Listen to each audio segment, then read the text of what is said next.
Belajar Pancasila adalah upaya dari Kemendikbud untuk membentuk manusia Indonesia yang unggul. Apa artinya unggul? Ya, unggul di sini artinya dari segi kompetensi nggak kalah saing dengan orang-orang luar negeri. Selain itu juga memiliki kepribadian Pancasila yang menjadi ciri khas bangsa Indonesia. Lalu, gimana caranya bisa membentuk manusia yang unggul? Ternyata, nggak cuma lewat teori seperti pelajaran agama atau PKN di kelas. Tapi pelajar Pancasila dilaksanakan lewat berbagai aktivitas positif di sekolah, rumah, dan masyarakat. Jadi yang ditekankan adalah berlatih menerapkan nilai-nilai ini dalam kehidupan sehari-hari hingga menjadi bagian dari sikap hidup kita. Berikut 6 ciri atau sikap yang ingin dikembangkan dalam pelajar Pancasila. Beriman dan bertakwa artinya kita memahami dan menerapkan ajaran agama masing-masing dalam kehidupan sehari-hari. Sedangkan akhlak yang dimaksud ada 5, yaitu akhlak beragama, akhlak pribadi, akhlak kepada manusia, akhlak kepada alam, dan akhlak bernegara. Memang itu penting untuk punya ciri khas budaya sendiri. Tapi ada untungnya juga kalau kita berpikiran terbuka dengan adat dan cara berpikir orang-orang di luar negeri.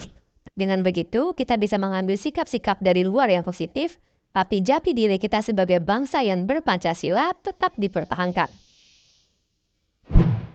Kita hidup dalam masyarakat, jadi sudah sepantasnya kalau kita saling membantu, terutama yang menyangkut kepentingan bersama. Misalnya, kebersihan sekolah atau acara perayaan tetangga. Dengan membagi tugas, pekerjaan jadi terasa lebih ringan dan cepat selesai. Ini artinya kita nggak perlu dipaksa untuk belajar dan meningkatkan kemampuan kita. Dari dalam diri kita sendiri, sudah ada keinginan dan motivasi untuk maju. Kita tahu apa yang mau kita capai di masa depan, jadi kita akan disiplin diri untuk terus belajar dan berusaha untuk mencapainya. Untuk bisa bersaing di dunia nyata, kita perlu mengasah kemampuan untuk memecahkan masalah. Misalnya, kita tahu informasi apa yang harus dicari dan di mana mencarinya. Dan setelah informasi berhasil didapatkan, apakah sudah sesuai kebutuhan dan bisa dipercaya? Dengan begitu, kita bisa mengambil keputusan yang paling tepat berdasarkan informasi yang kita punyai. Seseorang dikatakan kreatif kalau mampu menciptakan gagasan, karya, atau tindakan yang orisinal.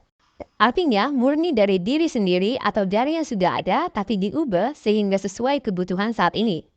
Kreasi ini bisa bermanfaat bagi diri sendiri dan masyarakat sekitar kita. Nah, itu dia 6 ciri pelajar Pancasila.